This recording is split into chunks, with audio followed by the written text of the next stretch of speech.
Welcome, fellow plebs. My name is Sean, and this is Tribunus Plebis. And welcome back to the podcast, everybody. I just got back from a 3-week vacation, which was pretty awesome, not gonna lie. But I came back to a slew of tragic news on the family front, which is why this is, later than it should be. I apologize for that. And, all the while that I was gone and dealing with stuff at home, so much stuff was happening in the labor area that I really wanted to cover that it was always kind of picking at my brain the whole time and being annoying. But I also really wanted to just be on vacation. And then once I got home to deal with everything once, I had gotten back. But now we are back. Things have been dealt with. I'm at my desk. I'm ready to go. So in these intervening weeks, since the last episode, UPS got a tentative agreement. It's awesome. We're going to have a vote on it soon. T-Force got a tentative agreement. Also awesome. They're going to vote on that soon. There are strikes and labor actions all across the country and so on. But since I covered UPS in my last episode, let's talk about a huge event that is not getting the coverage that it deserves. The sudden closing of Yellow Freight this past weekend. And when I say that the story isn't getting the coverage that it deserves, I really mean it. In a lot of ways, this is much larger and more impactful than the contract negotiations or even a strike at UPS would be for, a lot of workers here. The third largest LTL carrier in the country just closed down and is declaring bankruptcy.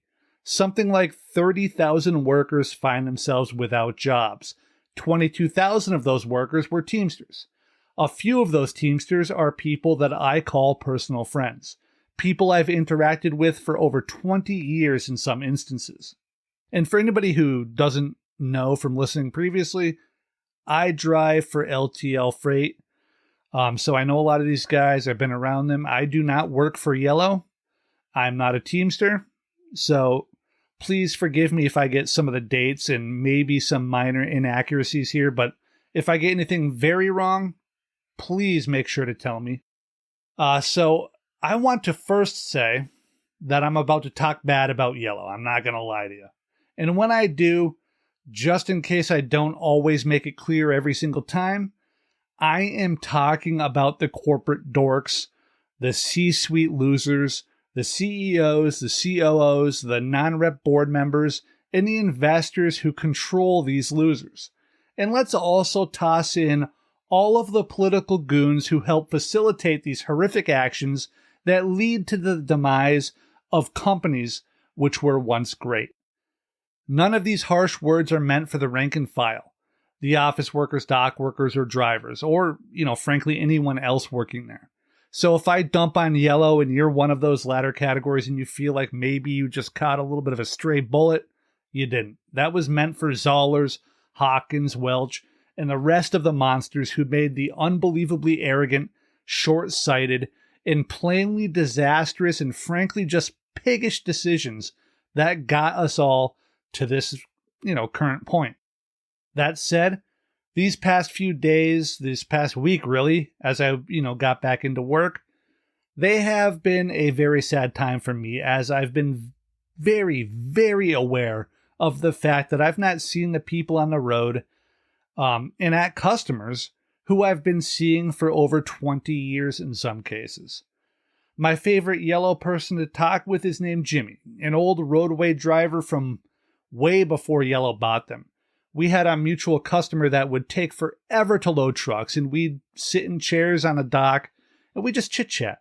And I always enjoyed these little sessions. They were little islands of peace in the middle of very hectic days.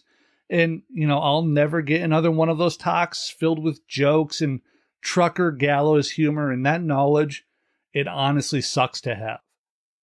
So Yellow, due to the absurdly inflated ego of their CEO in the early 2000s, fatally crippling the company in 2003, and right on through to its final self-inflicted and fatal wound in 2023, unalived itself in the slowest imminent death watch in the history of the corporate world. So let's talk about how all of this happened.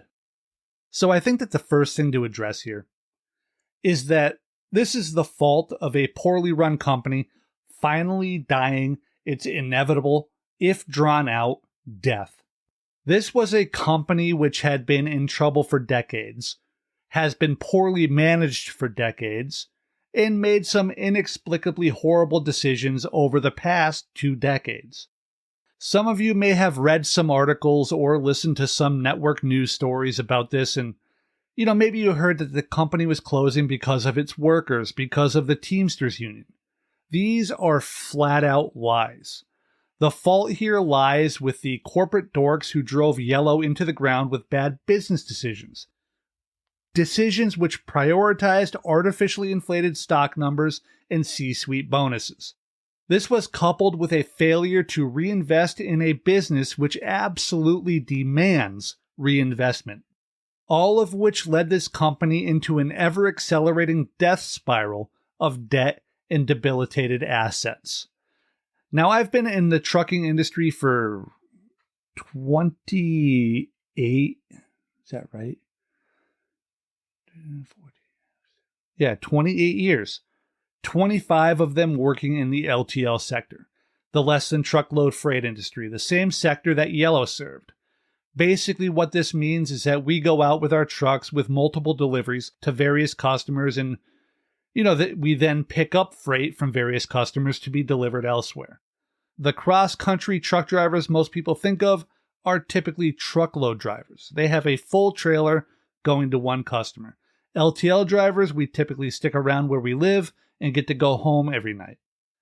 So now the story of the fall of Yellow really goes back to the deregulation of the trucking industry in 1980, a subject that is very big and that will require its own episode to fully explore. And I am in the planning stages of, a large trucking episode, so hopefully we see that soon.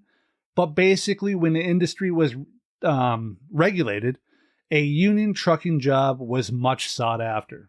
It was for sure a hard job, physically, emotionally, and every other way, but it could allow a person to be a sole provider, have a home, a spouse, children, and live in a comfortable life. Deregulation kind of killed all of that.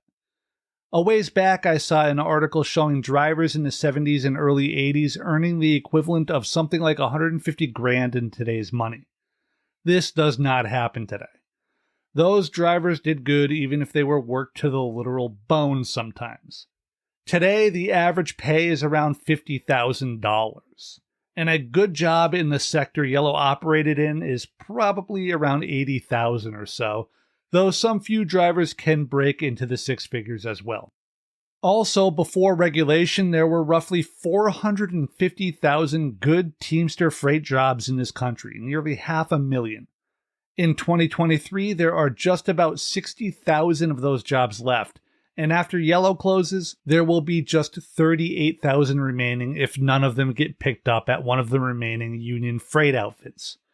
Now, truth be told, a bunch of these workers will get put on somewhere else, and I bet that the total number of Teamsters jobs in the freight sector, the sector that the Teamsters Union is the most famous for and where it all started, will probably drop significantly, like really significantly. But we will have to wait and see, what happens with that. So when the industry was deregulated, Yellow decided, along with a few other companies, to go all out and spread nationwide and really go for it. This expansion and merger era left us with Consolidated Freight as the biggest freight company in the country, and Yellow as the second largest by the 1990s, followed by Roadway. ABF was the other big Teamster company, and they were hovering around 5 or 6 at the time, I believe, with a couple of non-union companies sandwiched in there, Conway and Overnight. And you know what? I almost forgot about the USF companies. It was divided across the country into subsidiaries, USF Holland, USF Redaway, and a few others. In the Northeast, where I'm at, it operated USF Red Star, and all of these were union companies. In fact, Red Star was shut down after the drivers honored a labor fight when 15 office employees demanded union representation and the company refused. But anyways, back to Yellow. In the early 2000s, Consolidated Freight closed and left Yellow and Roadway as number 1 and 2 in the country as far as freight companies, LTL freight companies anyway. Yellow was already showing signs of some of the problems that would eventually come back to end it, as they were already running old and ragged equipment and working out of rapidly decaying buildings. This lack of reinvestment was an early sign of things to come. Then in 2002, Consolidated Freightways suddenly closed. I actually worked in the next building over from a CF terminal, and when we showed up for work one Tuesday after a Labor Day holiday, we were greeted by the sad sight of CF workers and drivers milling around the locked gates of the yard, all trying to make sense of what they were seeing in front of them, the locked gates, their company closed after many years. This left Yellow as the biggest dog in the yard. But everyone kind of knew it was a lion in winter at this point and on shaky legs. It wasn't unrecoverable, I don't think. I don't think people were just like, oh my God, it's going to die tomorrow. But there were serious questions as to whether they would pull out of, the slowly eroding path that they were on. Then, and this still blows my mind even to this day, Yellow bought the second largest LTL company in the country when it purchased Roadway. And hello there, everybody. As most of you probably know, this podcast takes a lot of time and effort to put together and, to get out there for you good folks to listen to. And you, our listeners, can help us by liking and subscribing on YouTube. So please take a second to click those little buttons. It helps a ton.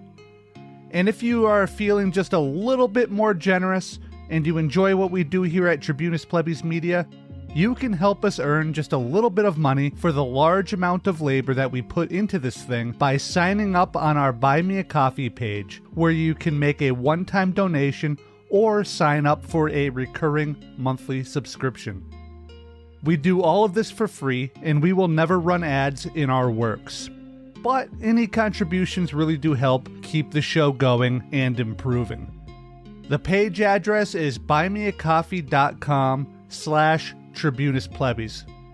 And of course, all links will be in the show notes and descriptions wherever you are listening or watching. Thank you. And now, back to the episode. Yellow Roadway, which would be called YRC eventually, was formed at the cost of $1.1 billion when you include the purchase price and the debt that came with it. Nobody could believe that this happened in real time. Yellow drivers were stunned. Roadway drivers were shocked. Nobody thought that this was a good idea other than Yellow leadership and, brain-dead Wall Street goons. In fact, Roadway was, if I remember this correctly, actually the one of these companies, in this purchase that was actually in the better financial position due, again, if I recall this correctly, partly at least, to the very well-run, very profitable regional subsidiary that they ran called New Penn Freight Lines. New Penn was like the crown jewel of union companies, at least in the Northeast region. Very well-run, well-respected, made money, invested in their equipment, and so on. Even the docks were clean and neatly managed.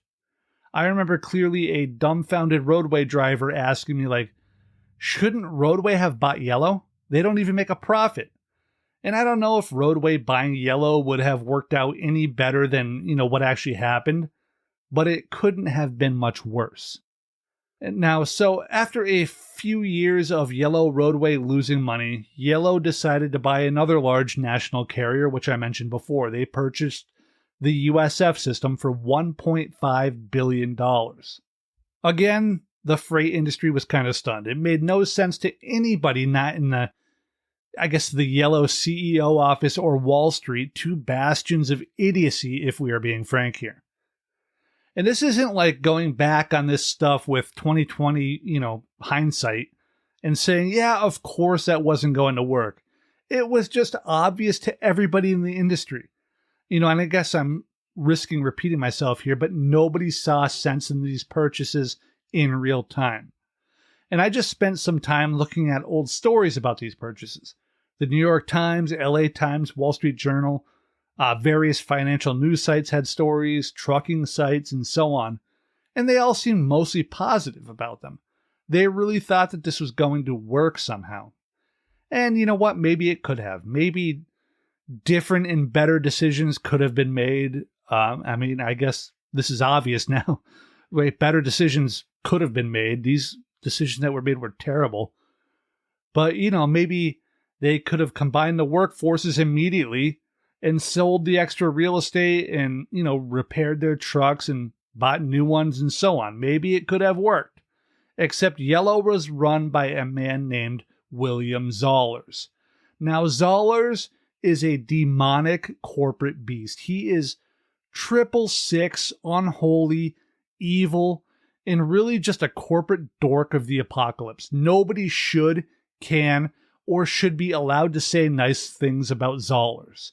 Everything he touches turns to black ichor, and he regularly ruins thousands of lives, which slowly drown in his wake as he collects huge paychecks and bonuses from his hell-spawn overlords. He is an absolute shit of an excuse for a man and should never be allowed to ever run anything larger than a lemonade stand after what he did to both Yellow and Roadway and to USF and the combined YRC and all of its subsidiaries. He should not be allowed to. But right now, William Zollars sits on the board of the United States Postal Service, appointed by Donald Trump. And he was sent there to destroy the one good thing that the government actually does in this country. His marching orders are to do what he did to Yellow. To wreck it. To weaken public sector unions, and to destroy the livelihoods of about 600,000 postal workers by privatizing the entire thing and destroying the very concept of mail that we have in this country along the way. Like I said, a demonic hell beast controlled by evil monsters bent on ruining lives.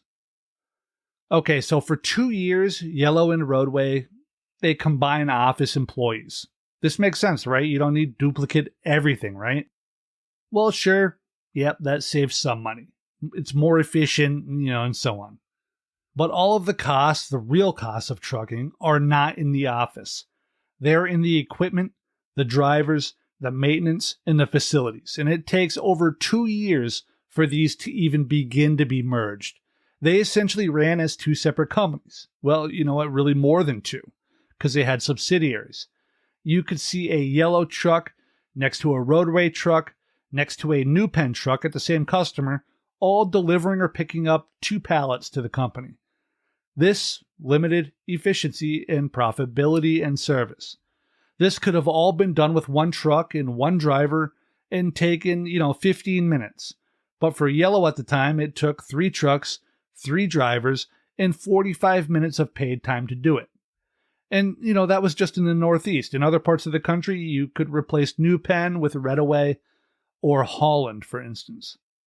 And I cannot express to you how bad all of this looked, not just to Yellow workers, but to everybody in the industry in real time, including the customers. None of it made sense to anybody. It was during this time that the death spiral financing started. In 2008, YRC lost $974 million, nearly $1 billion in the red. In 2009, it lost nearly $622 million. As 2009 came to a close, in fact, YRC was forced to trade 94% of company shares for $470 million of bond notes from their holders. So you see how the Teamsters have nothing at all to do with any of this, right? And this is just the beginning. I got a few more things to tell you. In 2010, things really heated up for fans of giant corporate death spirals when the stocks caved by 80%. In 2011, all shareholder equity was wiped away in one fell swoop after a restructuring, which was done simply to accelerate the death spiral. This is when the Teamsters enter the picture. Once again, please know how up to this point, the Teamsters have done nothing at all to turn YRC into a failure. It was all Zollars up to this point. So what did the Teamsters do in 2011? Well, they took wage and benefits cuts to help keep YRC alive. And these cuts were very large. They amounted to 15% pay cuts and halted contributions to the pension fund, amongst other concessions. The union workers even gave up a week's vacation to help out. The wage concessions, which were only meant to last a short time, would eventually be extended all the way to 2019. Over 10 years of wage cuts, folks. The pension payments were halted for 18 months, and when they resumed, they were only made at 25% of the full payment. So many of these guys are people I know. I've sat and talked to some of these drivers multiple times a week for over 2 decades. They're friends. They didn't want to take these cuts. These were old-timers still working at the end of this thing who should have been retired for 5, or more years sometimes. But they were so screwed by the wage cuts and the pension funding that they just couldn't. And you know what? They dealt with it. They rolled on. They didn't even bitch that much. But it hurt. I could see it. All they wanted was to do their time and retire. And it was robbed from them because this psychopath Zollers just had to be the biggest dog in the yard when he was actually a shivering chihuahua. They gave up as much as they could, and I mean this literally. They gave up so much to keep this company floating, and Zollers just pissed it away faster than he could take it from them. So that right there, that was the big evil thing that the Teamsters did to kill YRC. They literally gave billions of dollars in concessions to save the company. They did their best to save the company that they worked for.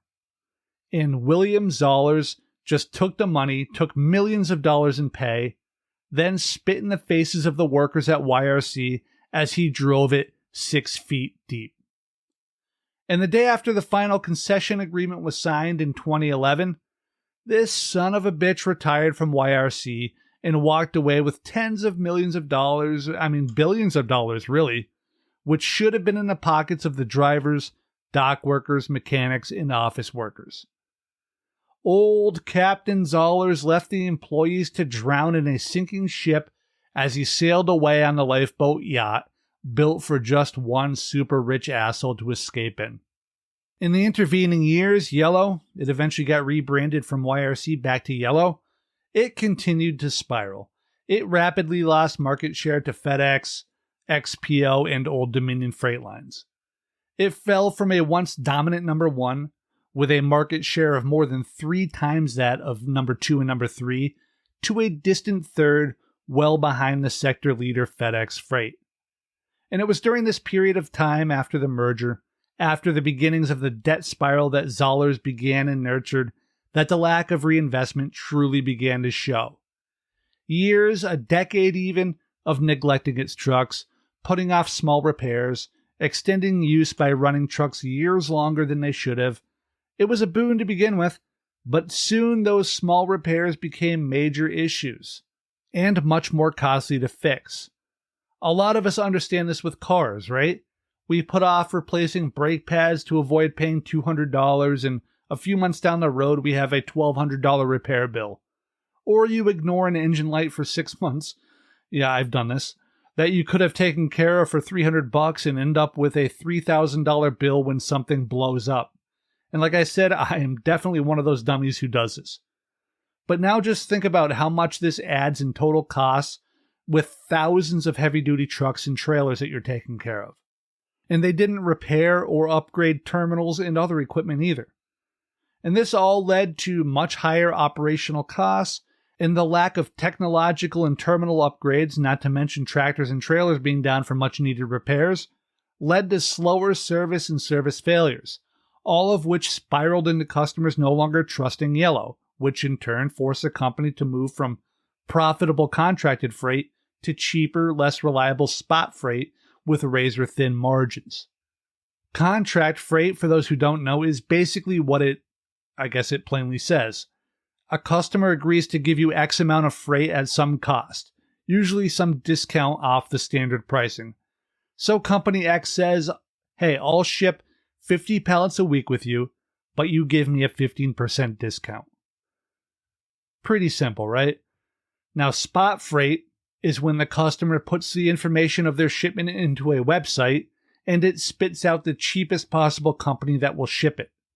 since customers who were willing to pay to get their shipments where they were supposed to be undamaged and on time abandoned the company, Yellow found itself as the cheap freight king, trying to make up for those thin margins with volume. And when you do this, you're basically getting freight that doesn't pay very well, freight that other carriers refuse to take. My company is actively refusing to take former Yellow freight right now, not because of Yellow per se, but because the freight is just bad. It's not profitable.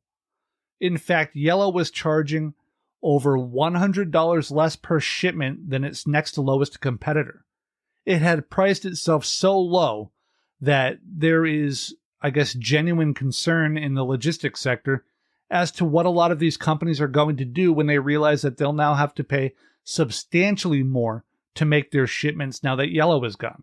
Yellow was so rock bottom that there will be sticker shock for shippers when they move up to the next guy in line. This is where Yellow was at the end. And when you get to this position, there's no way out. It's a true pricing death spiral. You need to repair trucks and buildings, but your freight isn't even paying enough to keep the lights on. It's a spiral that nobody can ever pull out of. In fact, a few years ago, my company, which is known for having, really pretty good equipment relative to our competition, it stopped buying tractors and trailers for almost 2 years. And we as employees got pretty leery as it went on, because this sort of thing is one of the first things that companies do when they struggle. It's a good warning sign. They just stop buying things and fixing things. And now, thankfully, we pulled out of that, but, we were very nervous as workers. So in 2020, after years of losing huge amounts of cash and being on the verge of imminent bankruptcy multiple times, Yellow filed for a massive $700 million loan, which it got. This was during, the peak of COVID. The loan was meant for businesses which are, quote, essential military supply chain operations, end quote. And, the reality is that Yellow is not that. In fact, this might blow your collective minds. This Yellow is the same Yellow which was sued by the federal government in 2018 because it had willfully and illegally overcharged the Pentagon multiple millions of dollars over a period of at least 8 years. So one might wonder how a company which is known to have defrauded the military, was in dire financial straits well before COVID, and on the verge of bankruptcy, was billions in debt to the worst possible vultures, and nearly dead, could have gotten a federal loan of $700 billion. And you would be right to wonder that. Of course, the answer to this question is corruption. Yellow is based in Kansas. The Kansas senator asked for the loan, and it was pushed through illegally. Yes, illegally. Woo! They were loaned that $700 million in exchange for 30% of the company. So, congratulations, taxpayer. You got 30% of a company whose stock is well under $1 per share, and you only paid a low price of $700 million for it. Nearly $1 billion for worthless paper and broken trucks. But what you may ask could convince our honorable, duly elected representatives to make this asinine decision? Well, Yellow, after spending exactly $0 in lobbying in 2019 and $80,000 and $70,000 in 2018 and 2017, suddenly spent over $500,000 in lobby efforts related to getting this loan in 2020. Basically, they paid politicians to push this thing through. And they did. All of this despite the relevant parties actually saying, no, this does not qualify. The Pentagon itself was like, no, don't give these guys money. They aren't a critical infrastructure thing. But then stepped in Steve Mnuchin, Trump's Treasury Secretary. He made sure that Yellow, after paying the proper amount of graft to the right people, was able to get a truly massive loan, which this near-bankrupt for 2 decades company, which had just recently stolen millions from the government and could never pay back, got. The loan was given on July 1st of 2020.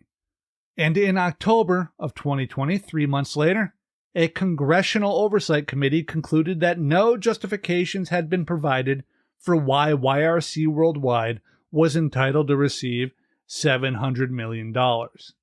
I'm going to read a short bit here from Wikipedia about this. Quote, in April of 2022, Democrats on the Congressional Select Subcommittee on the Coronavirus released a report claiming the loan violated the terms of the CARES Act. YRC reportedly got the loan on national security grounds over the objections of the Defense Department that the company's services could be replaced by better providers, and that the company was in the middle of a False Claims Act in which it was accused of overbilling the government. End quote. And just for the sake of clarity, after accusing Yellow, well, I guess not accusing, just showing you how Yellow was defrauding the federal government and the American taxpayer, allegedly, I feel like it's only fair to note that Yellow had begun paying back the loan before it shut down.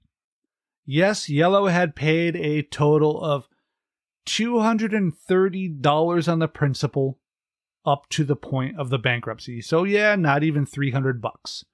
But hey, Zollers is now helping run the post office. So yeah. And this year, really this last month or so, we witnessed the final ignominious death throes of this once great company as it left all dignity and honor in the trash heap of history when they refused to make its contributions to the Central States Health, Welfare, and Pension Fund. Then, just as they are failing to pay into the Healthcare and Retirement Fund, Yellow demanded a change of operations. They wanted yet more concessions from the union, which had already given up literally billions of dollars in an effort to keep the company going. Now, this last feeble act of corporate failure and dishonor to straight up steal from its workers resulted in a threat of a strike. And that threat, combined with decades of service failures, damages, shrinking revenue, and everything else that we talked about, it led customers to say, you know what, we just aren't going to risk it anymore, even if you are the cheapest. And they stopped tendering freight to Yellow. Some service centers saw drops in tonnage of 80% or more as customers fled. In the end, there was nothing any employee could do to save Yellow from its own C-suite dorks and their ridiculous decisions which stretched back 2 decades. And this situation right here is why Sean O'Brien and the current leadership was elected, to resist this sort of worker abuse. But even more important than leadership, the union rank and file stood strong and did what they felt they needed to do. All right, so just to start to wrap this up, how much of all of that you just heard was the fault of the Teamsters? They didn't force Zollers to buy 2 other massive LTL companies when they couldn't afford it. They didn't ask him to stop investing in the equipment. It wasn't their idea to not merge the companies once they were bought. They didn't demand that Yellow, take predatory loans from the most horrific lenders in the country. That was all Zollers. It was all Yellow corporate. The Teamsters didn't take this company into not 1, not 2, but 3 different death spirals. Debt, lack of reinvestment, and the pricing death spirals. 3 separate tracks that all led to bankruptcy, and Yellow was just ripping down the hammer lane, and right before they finally hit the cliff, they pointed to the Teamsters and said, it was them. They are going out on one final bold-faced lie. All the Teamsters actually did was give up billions of dollars to try to keep Yellow running despite Zollers' best attempts to sink it. In the end, Yellow was scuttled by the very people who ran it. The Teamsters didn't grab the wheel, they just refused to concede anything else, even as she inevitably sunk. Yellow was asking the men and women who were already bailing water with spoons to start bailing water with knives. And the workers refused because it was truly an insane thing to ask of them. And this is what the media goons are grasping at. They're trying to blame the hardworking men and women for refusing to take any more cuts, for refusing to ruin anyone else's retirements, and for taking a stand for their own dignity and their own well-being. These previous concessions were voted on by the rank and file and accepted and lived up to. Like I said before, these workers might not have loved it, but they tried to keep yellow going. But at some point, they decided that it had to end. There just simply has to be a point that the rank and file just can't go past, and yellow and the Teamsters found that line. The workers just said, no mas. Nobody has to or should work for free in a dangerous, stressful, demanding job like trucking just to keep a zombie corporation shambling for 4 or 5 more steps. No company should be afforded the luxury of existing when it can't pay fair wages, and no workers should be forced to accept anything less than a fair wage and benefits. Companies like this suck every bit out of every fixed cost they have until they just can't make things like fuel, electricity, replacement parts, tires, and so on any cheaper. And then they come for the workers. And this might be the most conceptually, important part of this entire episode. And now I'm annoyed that I put it right at the end. But companies have long been fine with considering fuel and tires as fixed cost, or machines and raw materials in factories as fixed costs. But they have never looked at workers that way. Once fixed costs have been established and the margins are so tight that, significant improvement is difficult, then they move on to labor. They come for your wages and benefits because to them, you're both expendable and can also be made so desperate that you'll work for anything to avoid dying. To the owner class, the laborer is not a fixed cost. It's actually like an insurmountable and unacceptable drain on their profits. And this is really the core of the new Teamsters stance, I think. If a company can accept that basically every other aspect of running a business is made up of fixed costs, then it's time for workers to demand to be fixed costs. No more concessions, no more being made poor and desperate. You want workers? Then this is what it costs. Point blank tough shit. If yellow can't pay their workers the wages they demand, then it can't exist. It's really that simple. The Teamsters owed that dumpster fire of a company exactly nothing else. They had already given all that they could, plus more. The media will lead you to believe that the people should work for free, that yellow should have shambled on. Don't listen to them. Yellow had been dead for 20 years. The cardiac paddles had been applied multiple times, and the Teamsters had donated their blood and their souls on, more than one occasion to keep the body from the brink of death. But sometimes, for the dignity of the dying and the well-being of those left behind, the plug just needs to be pulled. This wasn't a mercy killing so much as it was just a sad end to a long, drawn-out saga of worker abuse, corporate greed, and the individual and ultimately fatal hubris of William Zollers and all those who followed him down that primrose path of corruption and selfishness. Now, as to what happens, once yellow is finally done, once it's finally buried, I don't know. I suspect that a small amount of its assets will be auctioned off and sold to maybe a couple of the other national or larger regional trucking companies. Maybe a Saya who just expanded nationally will find a terminal or two, in locations that can help it cover some areas. Or, maybe a regional provider purchases a couple to expand its range, stuff like that. Maybe a few get bought by small companies who need dock space, but I doubt that they all get sold quickly. As for the trucks and other equipment, I don't imagine that they'll sell many in the US, to be totally honest with you. A lot of them aren't in good shape. Maybe they can ship them down to Mexico, which is where my company's old trucks go. I don't know. But I think it's going to be hard to sell them to other carriers in this country. Sadly, I also wonder a little bit about the pension funds and what will happen there. I haven't read much of anything so far, so I'm just hoping that what these men and women have in these funds, the money they've been counting on for so long, remains there and safe. And, to be clear, it should be safe. But what these guys will face, especially the older guys, because, the pension payments were suspended for a year and then funded at only 25%, well, they might be pretty rough.